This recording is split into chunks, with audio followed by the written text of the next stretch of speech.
Assalamualaikum warahmatullahi wabarakatuh. Kepada siswa kelas 10 saya ucapkan selamat datang dan selamat bergabung di SMK Negeri 2 Kota Nopan. Sebelumnya saya perkenalkan diri, nama saya Muhammad Yusri Alwi Abdul Ma'arif.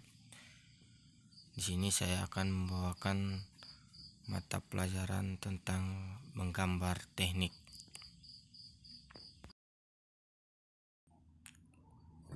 Oke, langsung saja untuk kegiatan belajar pertama, pengenalan gambar teknik. Adapun tujuan untuk pembelajaran ini ada tujuan umum dan tujuan khusus pembelajaran. Untuk tujuan umum pembelajaran, siswa dapat memahami dan mengaplikasikan serta dapat menjelaskan standar gambar teknik. Sedangkan tujuan khusus pembelajaran yang pertama, memahami gambar sebagai bahasa teknik. Kedua, menyebutkan fungsi gambar teknik. Ketiga, menjelaskan sifat-sifat gambar. Keempat, memahami dan membuat gambar sesuai dengan standar penyusunan pada kertas gambar. Kelima, memahami tentang skala gambar serta dapat mengaplikasikan fungsi skala pada proses menggambar benda dari ukuran sebenarnya ke dalam kertas gambar. Yang keenam, mengetahui serta menggunakan alat-alat gambar.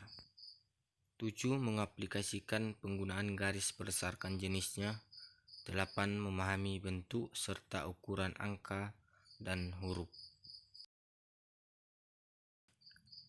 Sebelum kita mulai masuk ke pembahasan, mari kita perhatikan grafik pengenalan gambar berikut ini.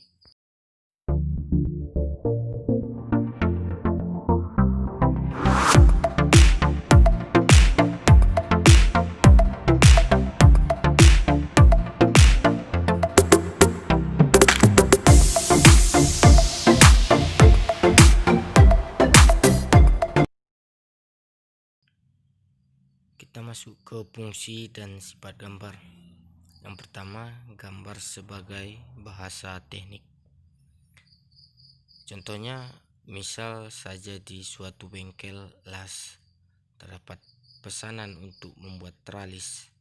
Orang yang memesan membuat gambar bentuk tralis yang diinginkan. Gambar bentuk tralis ini dibuat agar teknisi di bengkel mengerti dan membuat tralis dengan bentuk yang diinginkan si pemesan. Jadi berdasarkan contoh di atas, yang dibuat suatu media untuk memberikan informasi, jadilah itu yang disebut dengan bahasa teknik. Selain itu, gambar teknik bukan hanya gambar yang ditujukan untuk membuat suatu benda, tetapi gambar juga bisa dibuat agar memberikan informasi seperti cara merangkai suatu alat, rangkaian kelistrikan, atau sebagai petunjuk untuk membetulkan suatu benda.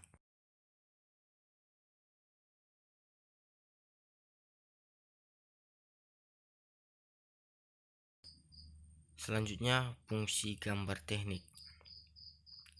Dalam dunia teknik, gambar memiliki beberapa fungsi, yaitu yang pertama, gambar berfungsi sebagai sarana penyampaian informasi yang berfungsi sebagai alat untuk meneruskan maksud dari perancang dengan tepat kepada orang-orang yang bersangkutan, misalnya kepada perancang proses, pembuatan, perakitan, dan sebagainya.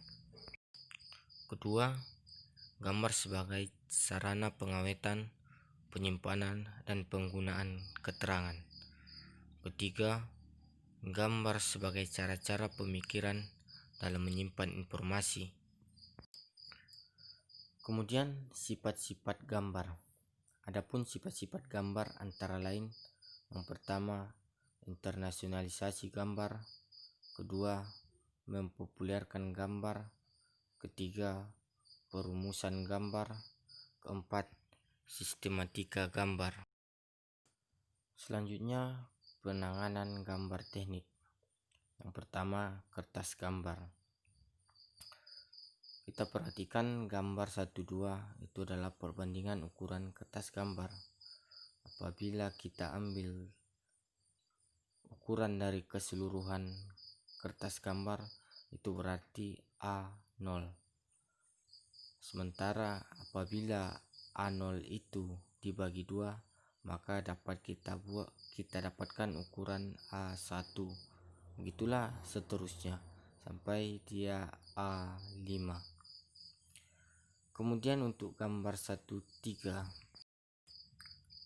adalah ruang gambar. Jadi dalam pembuatan bingkai ruang gambar, untuk sisi sebelah kiri atau garis tepi kiri itu ukuran 20 mm. Sedangkan untuk garis tepi atas, garis tepi kanan, dan garis tepi bawah itu berukuran 5 mm.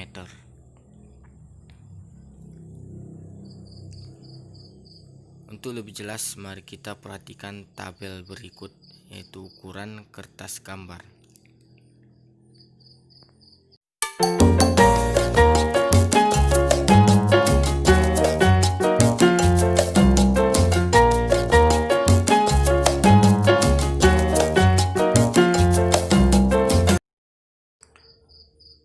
Kita lanjut susunan pada kertas gambar. Yang pertama, posisi dan ukuran kepala gambar. Kepala gambar atau etiket harus terdapat pada lembar kertas untuk menunjukkan isi gambar seperti nomor gambar, judul gambar, nama perusahaan, tanda tangan petugas yang bertanggung jawab, keterangan-keterangan gambar, cara proyeksi, dan lain sebagainya.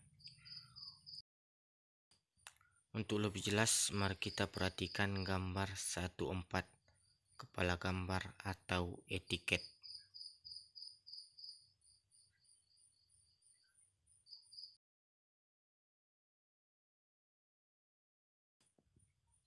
Untuk lebih jelas, mari kita perhatikan contoh dari sketsa gambar yang lengkap dengan kepala gambar atau etiket. Di sini dia ada sketsa gambar pagar yang sudah dilengkapi dengan ukuran-ukuran dan kepala gambar yang mana letaknya terletak pada sudut kanan bawah.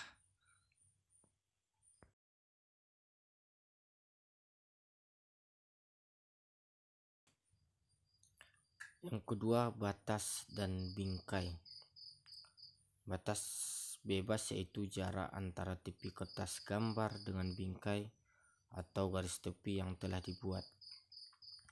Batas pembuatan bingkai minimum untuk kertas A0 dan A1 adalah 20 mm, sedangkan kertas A2, A3, dan 4 adalah 10 mm. Kemudian yang ketiga, tanda tengah kertas gambar. Tiap lembar kertas harus memiliki paling sedikit 4 tanda tengah untuk memudahkan kedudukan gambar. Yang keempat, tanda orientasi. Pada kertas gambar harus dibutuhkan 2 buah tanda orientasi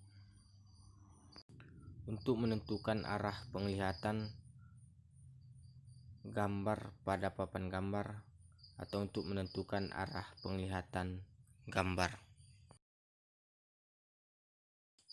Yang kelima, skala referensi metrik untuk memudahkan pengecilan atau pembesaran gambar, yang mana dianjurkan untuk membuat skala referensi metrik tanpa angka pada semua kertas gambar dengan panjang minimum 100 mm. Yang keenam, sistem referensi kisi-kisi. Ketujuh, tanda pemotongan.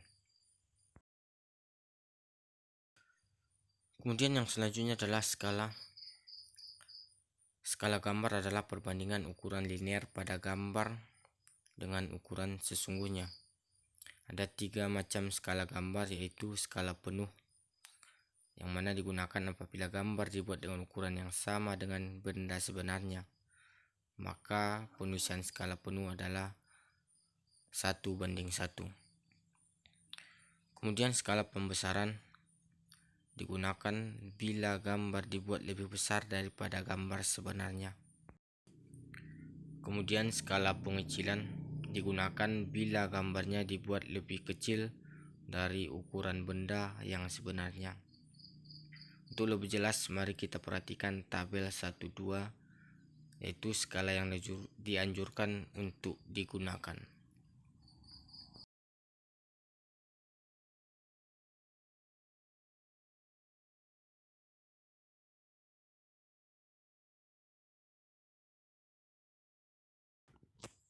Ya, cukup sekian dulu untuk pertemuan kali ini.